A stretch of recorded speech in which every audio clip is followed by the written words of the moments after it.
Assalamualaikum warahmatullahi wabarakatuh. Selamat pagi semuanya. Salam sejahtera bagi kita semua. Pada pertemuan kali ini, saya ingin sharing mengenai cara saya trading dengan menggunakan metode scalping. Next. Sebelumnya, disclaimer on terlebih dahulu bahwa semua hal yang saya sampaikan pada pertemuan kali ini merupakan pure sekedar sharing, tidak ada ajakan ataupun paksaan dari saya untuk mengikuti metode ini. Jadi tolong difilter kembali dan disesuaikan dengan kondisi diri sendiri untuk trading plan-nya. Next. Yang pertama mau saya sharingkan adalah mengenai money management yang kurang lebih saya lakukan selama ini. Jadi poin-poin yang tertera di sini merupakan poin-poin dasar yang mestinya semua trader atau investor miliki. Jadi yang pertama itu adalah kita semua sudah semestinya menentukan toleransi risiko yang dapat kita terima. Hal ini tuh digunakan sebagai acuan untuk kita dapat memilih instrumen investasi apa, ataupun kalau kita sudah memilih instrumen investasi saham, kita bisa menentukan metode atau teknik apa yang akan kita gunakan nantinya, yang mana yang sesuai dengan toleransi risiko kita. Yang kedua, yaitu sudah semestinya kita mendiversifikasikan aset yang kita miliki. Jadi, kita tidak menumpuk satu aset kita di dalam satu instrumen investasi saja. Karena hal ini dilakukan untuk meminimalisir dampak buruk dari suatu instrumen investasi itu sendiri. Seperti yang sudah kita alami sebelumnya waktu Maret tahun 2020, itu merupakan hantaman besar di dalam pasar saham. Jadi diversifikasi aset di sini dapat meminimalisir dampak kerugian yang dapat kita peroleh dari hal tersebut.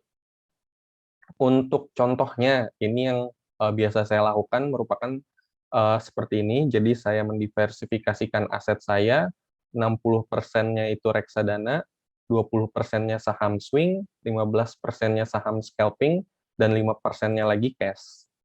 Jadi memang ini berdasarkan pengalaman pribadi juga.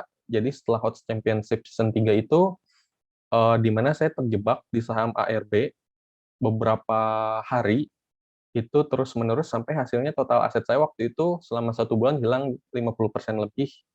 Jadi dari sini saya belajar dan memodifikasi money management saya, yang tadinya hanya diinvestasikan di pasar saham saja, tapi menjadi ke pasar saham untuk trading dan reksadana untuk investing. Lalu yang ketiga, modal yang kita gunakan untuk trading atau investasi sendiri merupakan uang dingin. Hal ini udah cukup jelas dan sudah sering digaungkan oleh orang-orang supaya kita juga kehidupan kita itu tidak tersiksa. Jangan sampai uang yang kita gunakan untuk trading ataupun berinvestasi merupakan uang dari hasil berhutang. Tentu kita bakal tersiksa sama hutang tersebut. Nggak bisa makan karena uangnya nyangkut di saham ARB contohnya. Jadi hal-hal seperti itu diminimalisir dengan hal ini, uang dingin ini, supaya saat kita kehilangannya, ya kita menganggap uang itu sebagai uang kita belajar. Dan kita juga harus menyesuaikan dengan toleransi risiko kita tadi. Jadi modal yang kita gunakan itu harus sesuai dengan toleransi risiko, supaya nanti modalnya apabila kita mengalami kerugian, kita tidak mengalami kerugian yang cukup besar, yang mana itu di luar toleransi risiko kita. Maksudnya juga di sini baik instrumen investasi maupun untuk yang sudah invest di pasar saham, agar bisa memfilter instrumen investasi atau saham seperti apa yang seharusnya kita beli sesuai dengan modal kita dan juga toleransi risiko kita, agar hati kita selalu merasa aman dan tidak khawatir. Next. Selanjutnya, untuk time management, jadi biasanya pada sore hari setelah market tutup, itu saya menganalisa market setelah kegiatan-kegiatan saya selesai, setelah trading. Jadi biasanya saya suka ngecek market, cek forum, dan sebagainya untuk melihat apa-apa saja yang sedang ramai diperbincangkan dan ada sentimen apa-apa saja yang ada. Jadi di sini saya analisa baik dari segi pergerakan harga maupun sentimen-sentimen apa saja yang ada di portal berita untuk menyusun trading plan saya. Yang kedua, scalping lah hanya di jam-jam penting. Kapan itu jam-jam penting yang bisa kita maksimalkan untuk scalping? Biasanya itu 15 sampai 30 menit pertama market buka, itu kondisinya akan sangat volatil, otomatis akan banyak saham-saham yang dinaikkan. Nah, di sini merupakan waktu yang sangat berpotensi untuk scalping ataupun untuk yang ingin belajar scalping. Karena kurang lebih arusnya itu lebih mudah diikuti daripada di jam-jam market selanjutnya. Dan biasanya juga setiap jam 11 sampai setengah 12 dan setengah 2 sampai jam 2 itu juga cukup volatil, itu bisa dimanfaatkan untuk scalping. Next. Untuk poin selanjutnya, saya mau memberitahu dulu bahwa saya menggunakan NeoHots atau apps mobile dari Mirai Aset Sekuritas Indonesia untuk trading. Jadi kalau misalnya yang lain menggunakan HOTS PC, tolong silakan disesuaikan saja. Jadi cara saya sendiri untuk membuat watchlist untuk ditradingkan di keesokan harinya itu, saya punya beberapa kriteria. Jadi beberapa kriteria yang saya ambil itu untuk menentukan saham-saham mana saja yang cocok untuk saya amati dan ikuti untuk dijadikan watchlist untuk keesokan harinya. Itu pertama, yang kenaikan harganya cukup tinggi. Biasanya saya menentukan range harga dari 10 hingga harga arahnya. Persentasenya seperti itu.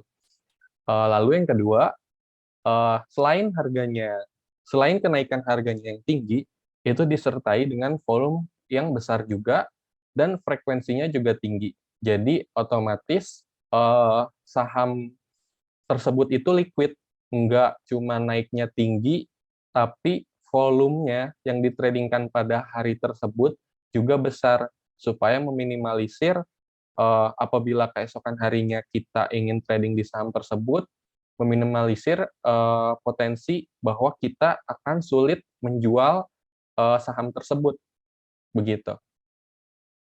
Lalu apabila ketiga kriteria ini ada di dalam suatu saham, biasanya saya masukkan watchlist dalam grup recent stock view. Nah, jadi kalau di NeoHots itu ketika kita buka apps dan login, lalu masuk ke bagian stock trading, itu nanti teman-teman akan melihat menu kecil di kanan atas, itu bisa dipencet, dan itu merupakan watchlist dari uh, yang sudah kita buat tadi, yang grup recent stock view, supaya nanti yang diperlihatkan hanya saham-saham yang baru saja kita lihat, seperti itu. Kenapa tadi saya membuat watchlist dari kenaikan harganya yang tinggi, disertai volume yang besar, dan juga frekuensi tinggi, karena itu semua memiliki indikasi bahwa saham tersebut memiliki daya beli yang masih cukup tinggi untuk keesokan harinya. Jadi masih ada arus beli yang cukup kuat untuk bisa kita ikuti. Seperti itu. Nah, selain itu, ada juga kriteria penurunan harga berturut-turut hanya jika dia saham yang memang sebelum-sebelumnya itu heboh atau kenaikan harganya sudah lumayan tinggi, tapi dia ternyata sedang mengalami penurunan terus-menerus. Namun setelah beberapa hari, kenaikannya langsung di ARB-kan berturut-turut. Jadi saham yang memiliki kriteria ini bisa dijadikan watchlist juga, karena memang dia masih ada potensi, karena sebelumnya transaksi dan kenaikannya cukup masif. Biasanya juga ada hal-hal tambahan yang dapat menunjang watchlist kita.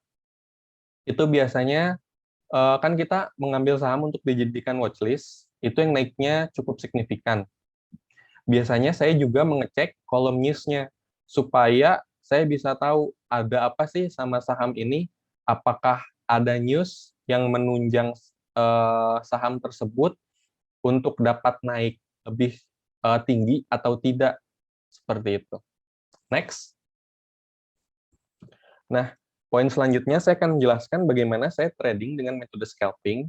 Jadi sudah pasti 5 menit sebelum market buka, saya sudah menyiapkan watchlist yang sesuai dengan kriteria saya tadi, duduk yang tenang dan juga jangan lupa berdoa supaya berkah tradingnya.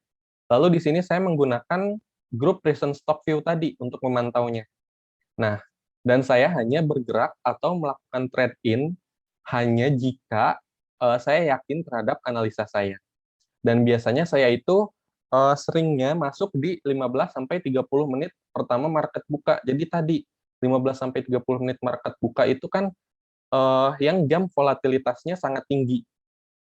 Nah, di situ saya trade in dan biasanya saya nggak pernah nyimpen kalau udah trade in di saham tersebut.